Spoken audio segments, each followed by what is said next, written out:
জগন্নাথ মন্দির থেকে ফিরলাম আর মা ভোগ ভাগ করছে, এক সাইডে আমার আর হাজব্যান্ডের, আর ওর পাশে দাদা, বাবা আর মা। মন্দিরটা সত্যি বলছি খুব সুন্দর দেখতে। পারলে না তোমরা একবার দীঘা এসে ঘুরে যেও, খুব ভালো। হ্যাঁ, আর একটা কথা বলে দিচ্ছি, রোদে বেরিও না, কারণ পায়ের নিচে না খুব গরম লাগছে। কিন্তু যখন ওই মন্দিরগুলো দেখবে আর ভেতরে ঠাকুরগুলো দেখবে না, সব ভুলে যাবে, সব ভুলে যাবে, এত সুন্দর না মা। আর এই ভোগটা জানো তো 100 টাকা নিয়েছে, খুব সুস্বাদু খেতে। আমি এখন বাবুকে খাওয়ালাম, বাচ্চা বড় বয়স্ক সবাই খেতে পারবে। মা তুমি একটুখানি চামচটা বার করে খেয়ে দেখো মা।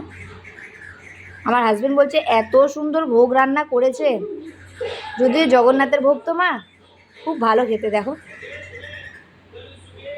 মা সত্যি খেতে ভালো, খুব ভালো খেতে, আর সব ধরনের সবজি আছে। তোমরা আসলে পরে কিন্তু অবশ্যই ভোগটা কিনে খেয়ে ফেলবে। হ্যাঁ হ্যাঁ হ্যাঁ, বলবে যে হ্যাঁ বলেছে। হ্যাঁ খুব ভালো খেতে। চলো আমরা এখন খেয়ে নিই। হ্যাঁ, তাহলে ভিডিওটা এখানে শেষ করলাম। টাটা করে দাও মা।